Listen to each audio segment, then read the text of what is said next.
Es bastante conocido por nosotros. Creo que no hay persona en la vida que no haya leído el capítulo 1 del libro de Génesis. Pienso también que todos en algún momento nos hemos detenido en el capítulo 1 del libro de Génesis para observar la majestuosidad de la creación, cómo Dios creó los cielos y la tierra.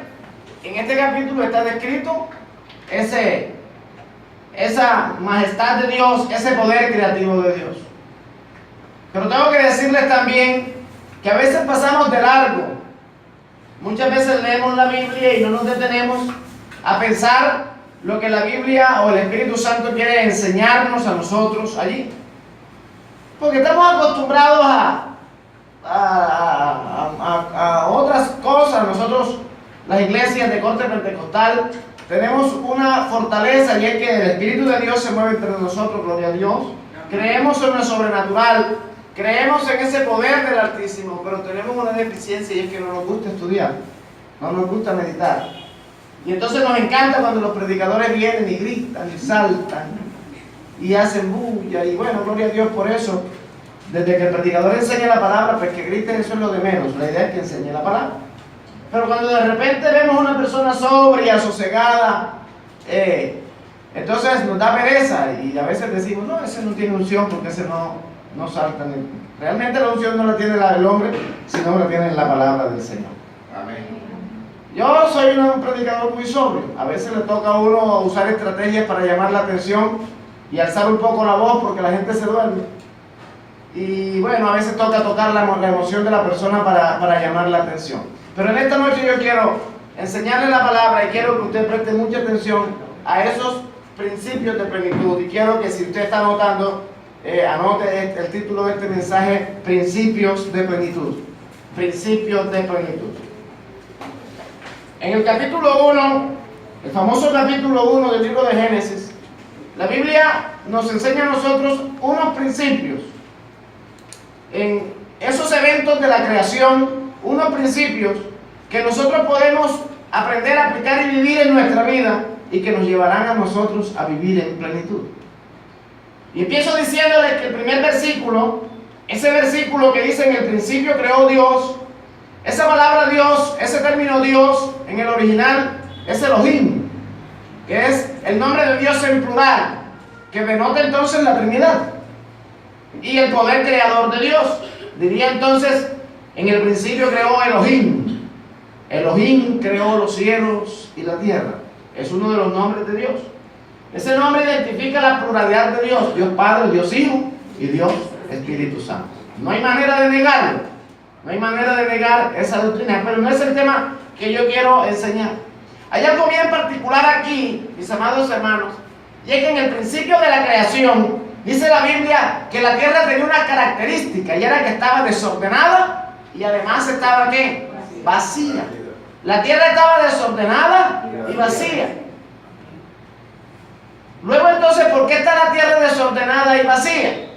¿Por qué la tierra resulta estar desordenada y vacía? No era Dios, no fue Dios, el Dios del orden, que la creó.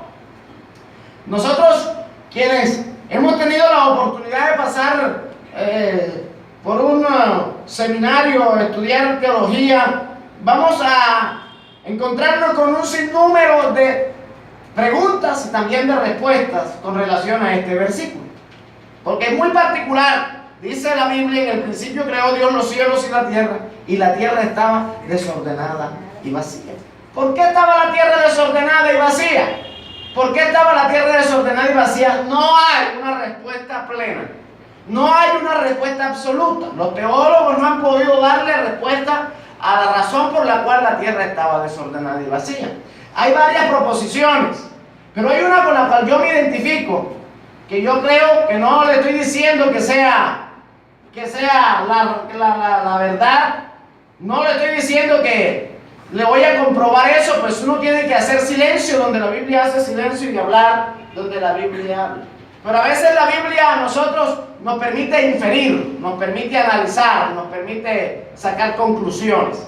Y yo pienso que Pienso yo, y no solamente yo, sino algunos estudiosos de la Biblia, que la razón por la cual la tierra estaba desordenada y vacía responde a que la Biblia nos enseña que Satanás era un querubín protector, cuyo nombre era en su principio Lucifer, portador de luz. Pero recuerde que el primer pecado que se cometió no fue el pecado de Adán y Eva, sino la rebeldía de Satanás en el cielo. El primer pecado no es el que cometió Adán y Eva, sino que quien pecó primero fue Satanás cuando su corazón se ensoberbeció en contra de Dios y se rebeló en contra de Dios. Dicho sea de paso, la raíz de todos los pecados es el orgullo. El orgullo y la soberbia dan nacimiento a todos los demás pecados. Porque el orgullo y la soberbia es la esencia de Satanás. Una persona que tiene orgullo y soberbia en su corazón tiene la esencia del diablo en su vida. Tiene la esencia de Satanás en su vida.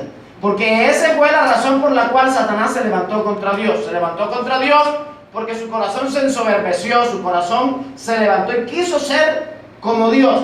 Ahora bien, Dios al ver que Satanás se levanta, Dios toma la decisión de expulsar a Satanás. Oiga bien, de expulsar a Satanás y de despojarlo de su condición de querubín protector, quien estaba sellado de hermosura. Y dice la Biblia que lo arrojó del cielo a la tierra. Entonces pensamos nosotros, oiga bien, hago la claridad, no es algo absoluto.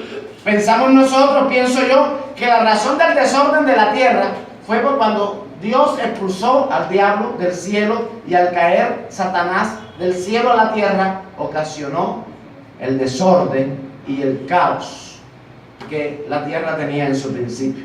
¿Me estoy haciendo entender? Amén. Ocasionó el caos y el desorden. Y lo sustento diciéndoles, mis amados hermanos, que no nos alejamos un poco de la realidad, porque la función de Satanás es esa. La función de Satanás es desordenar. La función de Satanás es crear caos. La función de Satanás es crear desorden, es crear insatisfacción. Entonces, cuando la Biblia dice que el Espíritu de Dios se movía sobre la faz de las aguas, indica que Dios estaba presente en ese desorden, en esa implenitud, en esa insatisfacción. Dios estaba presente buscando la manera entonces de darle plenitud a su creación, de darle plenitud, de corregir el desorden que supuestamente Satanás había armado. Cuando Satanás visita una familia, ocasiona desorden. Cuando Satanás visita una casa, ocasiona caos. Cuando Satanás visita una vida, la visita para destruirla. No podemos ignorar el versículo que dice que el ladrón no vino sino para matar, hurtar y destruir. Y tampoco podemos omitir el versículo que dice: sed sobrios y velad, porque vuestro adversario el diablo anda como león rugiente, buscando a quien devorar. Entonces, en ese orden de ideas podemos pensar que la razón por la cual la tierra estaba desordenada y vacía fue por la expulsión que le ocasionó Dios al diablo y a la tercera parte de los ángeles, y entonces ocasionaron desorden en la creación. Y como les decía, no se aleja de la realidad. Cuando Satanás visita, cuando hay una visitación diabólica en un lugar, hay desórdenes de toda clase: desórdenes económicos, desórdenes morales, desórdenes sociales, desórdenes políticos. Venezuela la visitó Satanás. Y dicho sea de paso, ojo en estas elecciones. Yo no vengo a hacer política, pero oren. No vaya a abrirle la puerta al diablo, porque si Satanás visita Colombia, la cosa va a estar dura. Hay que orar. Amén. Amén, hermanos. Amén. Hay que orar. El Espíritu de Dios entonces se movía sobre la faz de las aguas. Y Dios entonces empieza a corregir el desorden. Dios entonces empieza a corregir el desorden. Y acá entonces es donde voy a darle esos principios, óigase bien, que nos van a llevar a nosotros a la plenitud. Puede que nosotros estemos bajo el dominio o bajo la visitación del enemigo, y puede que nosotros nos identifiquemos un poco con la condición del principio de la tierra. Puede que estemos en desorden, en caos. Puede que estemos en una situación de destrucción. Pero ahora el Señor nos muestra a nosotros unos principios para corregir ese desorden. Y nótese que dice el versículo 3. Dios mira el desorden que hay, el caos, la destrucción. Y dice el versículo 3, dijo Dios, sea la luz, y fue la luz. Y vio Dios que la luz era buena y separó la luz de las tinieblas. Y llamó a la luz día y a las tinieblas llamó noche. Y fue la tarde y la mañana del primer día. ¿Cuál es el primer principio para vivir en plenitud? El primer principio para vivir en plenitud es la luz. Nadie que viva en tinieblas podrá vivir en plenitud. Nadie que vive en tinieblas podrá arreglar el desorden. Ahora yo le hablo a las amas de casa que me van a entender perfectamente. ¿Qué es lo primero que usted hace al entrar a su cuarto o al cuarto de sus hijos para arreglarlo? ¿Qué es lo primero que hace? Prende la luz. Sin luz no podrá usted arreglar el desorden. Sin luz no podrá usted arreglar el caos. Lo primero que hay que hacer para arreglar cualquier desorden es tener visibilidad, para ubicar dónde está la deficiencia. ¿Me estoy haciendo entender? Más o menos algo así fue lo que hizo Dios. Vio que la tierra estaba desordenada y vacía. Y supo que para darle plenitud a la tierra era necesaria la luz. Míreme, lo necesario para usted arreglar el desorden es la luz. Si usted no está en luz, jamás podrá arreglar el desorden que su vida tiene. ¿Y quién es la luz? La luz es Jesús. La Biblia nos dice que la luz es nuestro Señor Jesucristo. Por eso dice, no en vano dice la Biblia, que lo primero que hizo Dios para arreglar el desorden fue crear la luz. Amén. Y vivir en luz, mis amados hermanos, implica muchas cosas. Vivir en luz implica vivir en transparencia. Vamos entonces a considerar lo que dice el apóstol Juan en su primera carta. En su primera carta,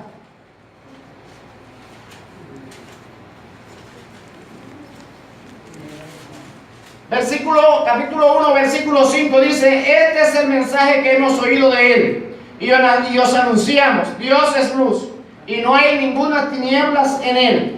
Si decimos que tenemos comunión con él y andamos en tiniebla, mentimos si no practicamos la verdad. Pero si andamos en luz como él está en luz, tenemos comunión unos con otros, y la sangre de Jesucristo su Hijo nos limpia de todo pecado. Si decimos que no tenemos pecado, nos engañamos a nosotros mismos y la verdad no está en nosotros. Si confesamos nuestros pecados, Él es fiel y justo para perdonar nuestros pecados y limpiarnos de toda maldad. Si decimos que no hemos pecado, lo hacemos a Él mentiroso y su palabra no está en nosotros. Entonces yo quiero que le quede claro que el primer principio para vivir en plenitud es que usted tiene que vivir en luz. Usted tiene que encender la luz para arreglar el desorden. Y encender la luz implica, mi amado hermano, encender la luz implica no vivir en tinieblas. Encender la luz es no estar en la oscuridad. ¿Y qué es la oscuridad? La oscuridad es el pecado. Amén. La oscuridad es el pecado. Vivir en luz es renunciar al pecado. Es renunciar al pecado. Es decidir, usted decide si vive en tinieblas o vive en luz. Pero además, óigase bien, vivir en luz implica renunciar al pecado, pero también implica tener comunión. Dice el versículo 6, si decimos que tenemos comunión con Él y andamos en tinieblas, mentimos y no practicamos la verdad. Vivir en luz implica vivir en la verdad, practicar la verdad, y eso quiere decir que tenemos que ser coherentes, que nuestro comportamiento, nuestras conductas tienen que ser coherentes con lo que la Biblia dice. Que no podemos, hermanos míos, proclamar una cosa y vivir otra. No podemos aparentar una cosa es la apariencia y otra cosa es el buen testimonio. Aleluya. Una cosa es aparentar algo y otra cosa es dar buen testimonio. El que aparenta esconde la realidad, pero el que da buen testimonio se equivoca y reconoce. Óigase bien que se equivocó y corrige el error. ¿Me estoy dando a entender? Entonces, vivir en luz implica vivir en la verdad. La Biblia dice, sea Dios veraz y justo y todo hombre mentiroso. Es vivir en la verdad, en la coherencia de nuestra vida. Pero además, vivir en luz implica tener comunión los unos con los otros. Mire lo que dice, pero si andamos en luz, como Él está en luz, tenemos comunión los unos con los otros. Nadie puede decir que vive en luz si no está en comunión con los hermanos. Nadie puede decir que está en santidad si no está en comunión con los hermanos de la fe. Nadie puede decir que está en comunión con Dios si todavía en su corazón conserva resentimientos, odios, rencillas, divisiones y contenciones. Vivir en luz implica tener comunión los unos con los otros.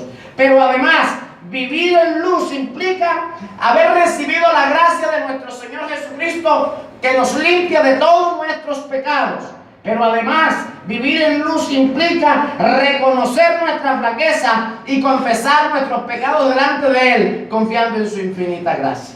Entonces, el primer principio para vivir en la plenitud es vivir en la luz, mis amados hermanos. Si usted vive en tinieblas, jamás podrá corregir los errores de su vida. Si usted no expone su debilidad, si usted no expone su desorden, si usted no expone su caos a la luz de Cristo, entonces jamás podrá arreglar su vida y nunca podrá vivir en plenitud.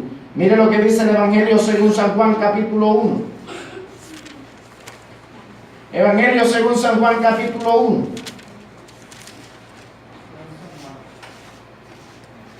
Evangelio según San Juan capítulo 1 dice: en el principio era el verbo y el verbo estaba con Dios y el verbo era Dios. Este estaba en el principio con Dios.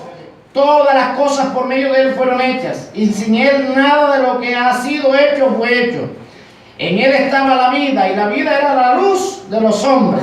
La luz resplandece en las tinieblas, y las tinieblas no la dominaron. Ese versículo se está refiriendo a lo que dice Génesis capítulo 1. Dice que dijo Dios sea la luz, y la luz, las tinieblas no pudieron detener a la luz. Gloria a Dios. Oiga, la luz resplandece en las tinieblas y las tinieblas no la dominaron.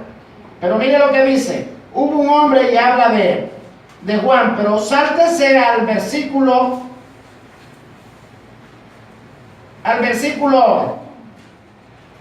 9, dice la luz, versículo 8 dice: este vino como testigo para dar testimonio de la luz, a fin de que todos creyeran por medio de él. Él no era la luz, sino un testigo de la luz, o sea, de Jesús.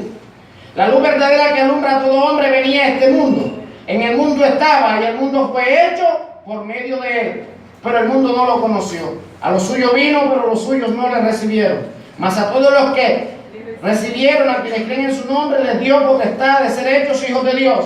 Estos no nacieron de voluntad de carne, ni por voluntad de varón, sino de Dios. El Verbo se hizo carne y habitó entre nosotros, lleno de gracia y de verdad. Y vimos su gloria, gloria como la del unigénito del Padre. Juan testificó, oiga bien, de él diciendo: este es quien yo decía, el que viene después es antes de mí, porque era primero que yo. De su plenitud recibimos todo, y gracia sobre gracia. Oiga bien, porque la ley fue dada por medio de Moisés, pero la gracia y la verdad vinieron por medio de Jesucristo. A Dios nadie le ha visto jamás. El unigénito Hijo que está en el seno del Padre, Él lo ha dado a conocer. Dice amén a la palabra. Amén. Amén. Pero hay un versículo que dice que los hombres amaron más las tinieblas que la luz. Cuando el hombre ama más las tinieblas que la luz, nunca podrá arreglar su desorden. Porque el principio para vivir en plenitud es exponernos a la luz. Si usted no expone su casa a la luz, no podrá ubicar las cosas. Entonces está claro que el primer principio para vivir en plenitud es vivir en la luz. Pero hay otro principio que dice: luego dijo Dios, haya un firmamento en medio de las aguas para que separe las aguas de las aguas. E hizo Dios un firmamento que separó las aguas que estaban debajo del firmamento y de las aguas que estaban sobre el firmamento, y fue así. Al firmamento llamó Dios cielos, y fue la tarde y la mañana el día segundo. Segundo principio, para que usted pueda vivir una vida plena, es que usted tiene que trascender a lo eterno. Trascender a lo eterno. Nótese que dice la Biblia que separó los firmamentos, separó las aguas de las aguas. Y las aguas que quedaron por encima, ¿cómo lo llamó? Lo llamó cielos. Para que usted pueda vivir una vida cristiana en plenitud, usted tiene que tener conciencia del cielo. Si usted no tiene conciencia del cielo, oiga mi hermano, jamás podrá vivir en plenitud. La Biblia dice que el mundo pasa, el mundo y sus deseos pasan, pero el que hace la voluntad del Padre permanece para siempre.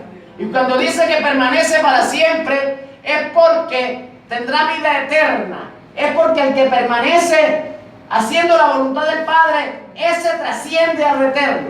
El problema de los cristianos ahora es que se nos olvida este pasaje de la Biblia, que es bastante famoso. Juan capítulo 14. San Juan capítulo 14, versículo 1 dice: no se turbe vuestro corazón, creéis en Dios, creed también en mí. En la casa de mi Padre muchas moradas hay. Si así no fuera, yo os lo hubiera dicho. Voy pues a preparar lugar para vosotros. Y si me voy, os preparo lugar, vendré otra vez y os tomaré de mí mismo, para que donde yo esté, vosotros también estéis.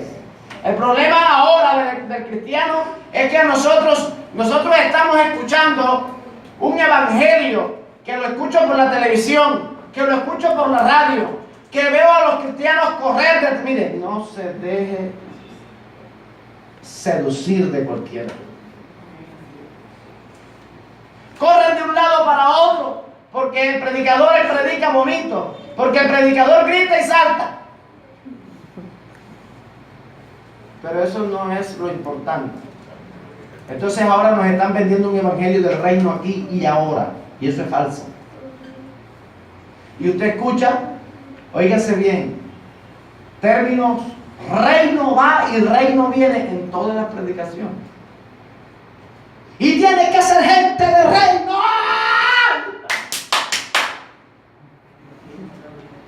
A ver, ¿qué es ser gente de reino? ¿Usted cree que ser gente de reino es tener casas, carros, mucho dinero? Eso es consecuencia. Porque yo tampoco creo en un evangelio de ruindad. Yo creo en un evangelio de bendición. Y la Biblia dice que estamos llamados a ver la gloria de Jehová en la tierra de los vivientes. Y yo creo que Dios le va a bendecir. Mire, yo no hablo mal de los ricos, porque para allá vamos, y maluco meterse con el gremio. No lo creyó. ¿Para qué vamos a hablar de los ricos? ¿Para qué vamos a insultar a los ricos, a los que tienen plata? Si mañana mañana vamos a estar allá, y maluco estar. ¿Me está entendiendo lo que le digo? Pero ese no es el fin. ¿Sabe cuál es el fin? El cielo. El fin no es eso. Eso es una consecuencia, gloria a Dios. Esa es una añadidura, gloria a Dios. Pero el fin no es eso. El fin es el cielo. Entonces ahora nosotros escuchamos predicaciones como esas. Y ya no escuchamos predicaciones, pocos son los lugares o pocos son los predicadores que dicen que Jesucristo viene otra vez. Yo quiero decirle y recordarle que Jesús viene otra vez. Aleluya. Y que el reloj se movió, ya casi dan las 12. El reloj profético está cerca. El rapto de la iglesia es inminente. El rapto de la iglesia está casi que se ocurre. El reloj se ha movido. El reloj es Israel. La nación de Israel, las señales están dadas. Todas las señales están dadas. La trompeta está que suena. ¿Y sabe qué va a pasar?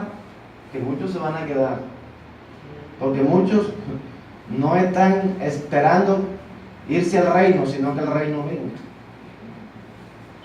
Y eso no es lo que la Biblia dice.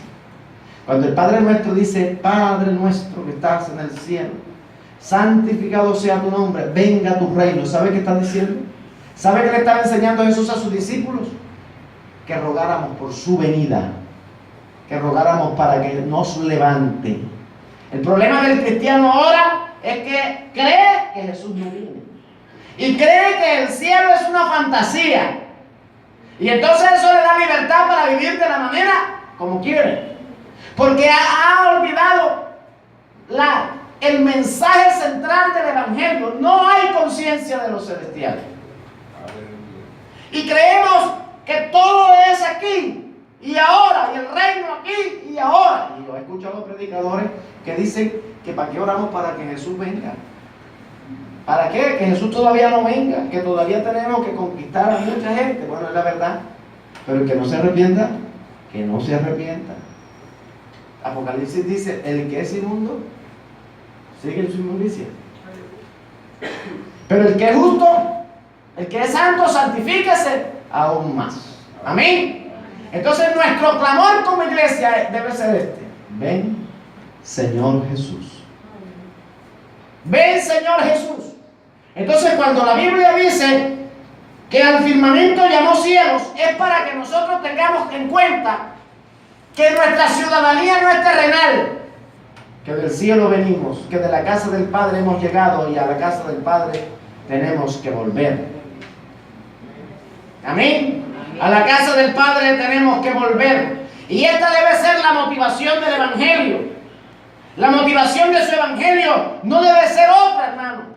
La motivación de su Evangelio no debe radicar en el comportamiento del hermano, ni debe radicar en el saludo del hermano, ni debe radicar en la buena conducta del uno o en la mala conducta del otro, ni en lo que usted siente, ni en lo que... No, la motivación del Evangelio es el santo cielo. A mí me gusta mucho un himno que dice, aunque en esta vida no haya riquezas, sé que ya en la gloria tengo una mención. Dice, más allá del sol, yo tengo un hogar, un dulce hogar, más allá del sol. Eso era lo que se cantaba 20 años atrás en la iglesia.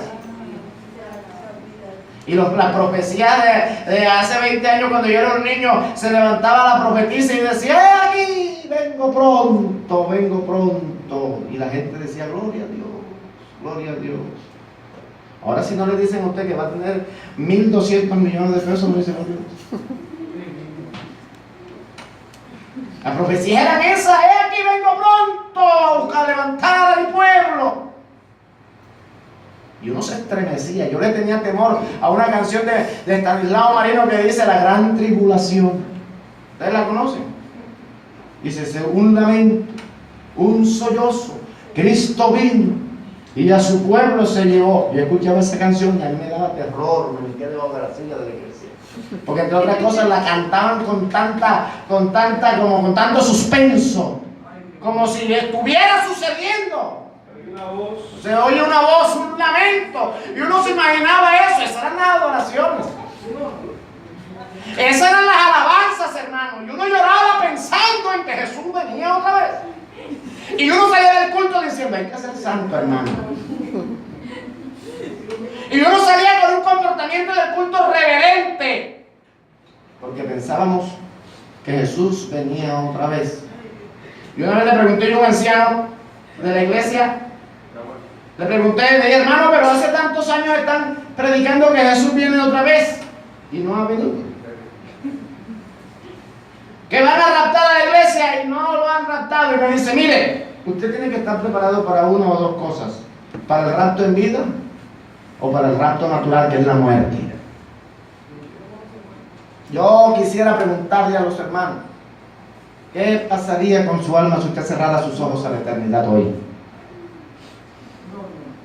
¿Qué pasaría con su alma? ¿A dónde iría usted, al cielo o al infierno? Porque entre otras cosas se nos olvida que hay un infierno donde el tormento es más o menos así, donde el gusano no muere ni el fuego se apaga.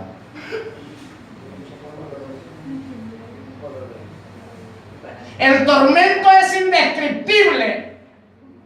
Y déjeme decirle que si bien es cierto el infierno no está creado para nosotros, si usted no tiene expectativas del cielo, pues tendrá que irse a vivir al infierno.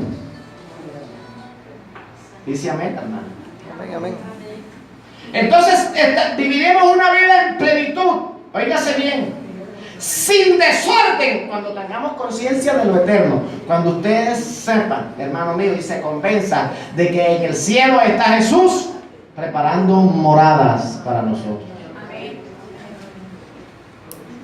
Hay otro corito que también es muy antiguo que dice, allá en el cielo azul yo tengo una linda morada. Allá en el cielo azul yo tengo una linda morada. Y dice, aleluya mi Salvador, aleluya mi linda morada. Ya casi no cantamos eso. Ahora cantamos, levanto mis manos, aunque no tenga fuerza. Analice la canción. Yo no tengo nada en contra de eso, pero está dirigida hacia usted. Está dirigida a animarse usted, y eso está bien. Anímese, pero no pierda la conciencia de lo celestial. Más allá de ese cielo azul, más allá de ese firmamento, hay una morada que tiene su nombre. Allá está Jesús anhelándolo a usted. Entre otras cosas, me impacta mucho que en la última cena Jesús le dijo a sus discípulos: no voy a tomar más este vino ni este pan hasta cuando yo me reúna con ustedes. Allá hay una mesa esperándonos a nosotros, donde Jesús va a oficiar la cena del Señor. Oiga, y venimos al culto de la Santa Cena y no le prestamos atención a eso. Creemos que es tomar el pan, tomarnos ese pan y bebernos ese vino, y no sabemos qué está pasando ahí. ¿Sabe qué estamos haciendo? Estamos en el preludio. ¿Cómo se dice? En el simulacro de lo que en el cielo pasará.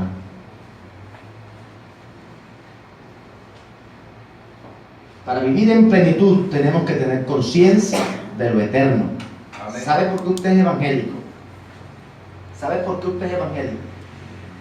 Para no irse al infierno. De lo contrario, ¿de qué sirve este evangelio? Amén, hermanos. Tercer principio.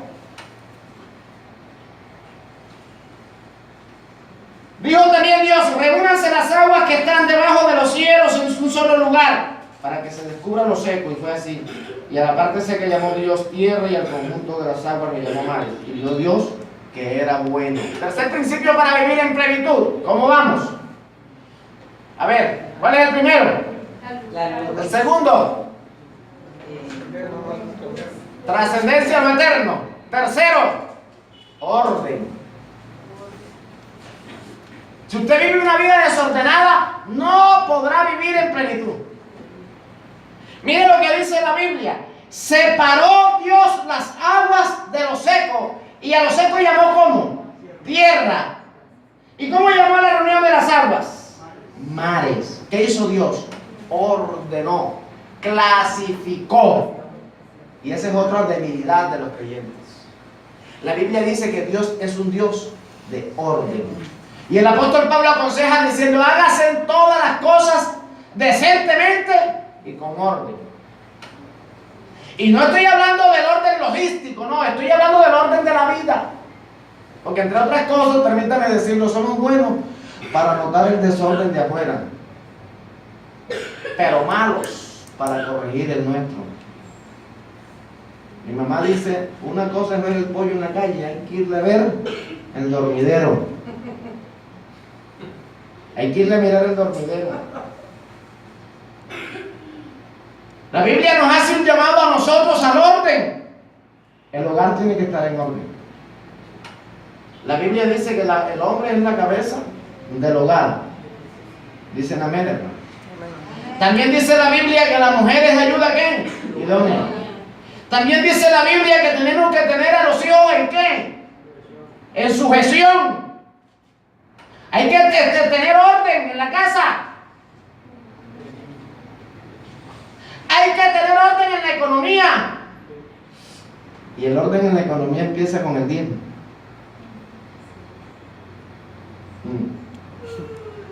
¿Lo dicen amén? El orden en la economía empieza respetando lo que es exclusivo de Dios. Voy a decirles algo que lo dije en un video y lo voy a repetir. ¿Sabe cuál fue la razón del pecado de Adán? ¿Usted sabe? Algunos dicen que Adán se comió la manzana. Yo no sé de dónde sacaron que era una manzana. La Biblia no dice que fue manzana. Puede ser cualquier cosa. Una uva. Yo no sé por qué se la montaron a la manzana. Pero la Biblia dice que Dios creó todas las cosas y estableció a Adán y a Eva en el huerto del Edén. Y voy a ser muy resumido en este paréntesis. Y le dijo, de todas las cosas que hay, podrás comer, pero del árbol del bien de la vida no comerás. Porque el día que comieres del árbol de la vida, morirás. ¿Qué hizo Satanás? Sedujo a Eva y a Adán para que comieran el árbol de la vida. ¿Sabe qué era ese árbol de la vida? El diezmo de Adán. ¿Y sabe qué hizo Adán? Lo que muchos de nosotros hacemos. Se lo comió. ¿Y sabe cuáles fueron las consecuencias? Usted lo sabe. ¿Cuáles fueron? Maldición. ¿Sobre qué? Sobre la tierra. Ahora, analiza el versículo de Malaquías capítulo 3, versículo 10, que es tan conocido. ¿Qué dice la Biblia? Maldito soy con qué? Con maldición, porque vosotros naciendo de qué? Me habéis robado. Ese versículo tiene relación con la maldición de la tierra cuando Adán se comió el árbol de la vida, porque ese era lo exclusivo de Dios. Porque desordenó, óigase bien, el diseño de Dios. Desordenó el orden de Dios. Entonces, orden en la familia, orden en la economía, orden en mi vida espiritual, orden en mi vida espiritual. No podemos vivir en desorden, mis amados hermanos, considerando y teniendo una vida desordenada, sin oración, sin búsqueda, sin ayuno, sin congregarnos. Amén. Amén. Orden. Entonces, ubique dónde está el desorden en su vida y entonces organícelo, porque en el orden hay plenitud. Aleluya. Amén. Amén. Amén, hermanos. Amén. Podemos vivir en muchos desórdenes, desórdenes espirituales, desórdenes en la búsqueda, desórdenes en la vida, desórdenes emocionales, desórdenes de toda índole. Hay que arreglarlos. Y vamos adelante. Oiga bien. Dice la Biblia, versículo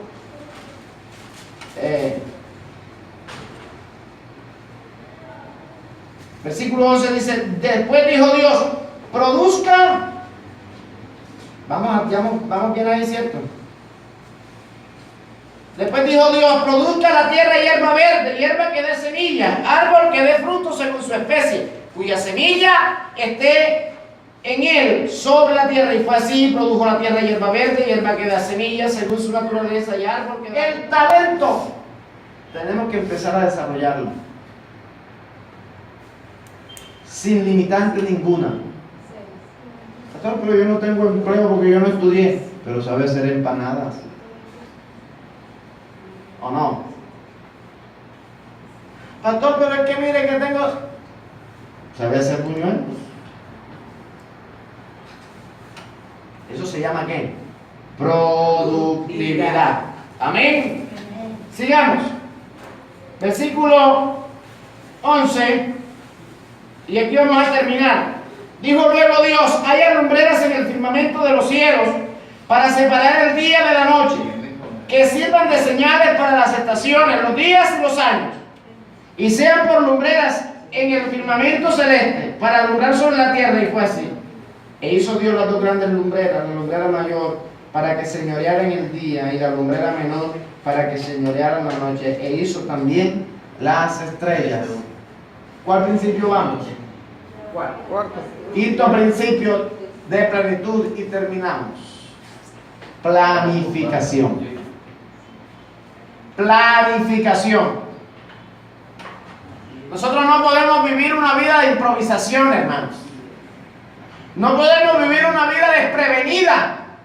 Mire lo que dice la Biblia, que Dios creó al sol y a la luna para que éstas sirvieran de señales para las estaciones, los días y los años. ¿Eso tiene que ver con qué?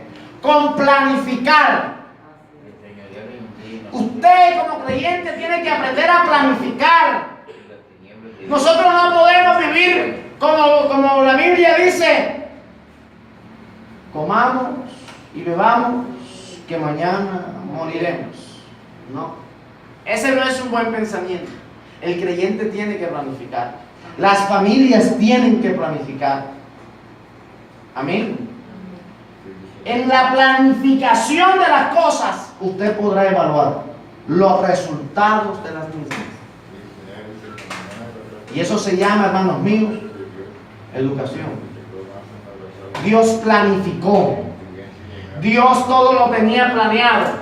Y ubicó los días y los años y las estaciones para que nosotros entonces entendiéramos el principio de planificación. Amén. Póngase de pie, vamos a orar.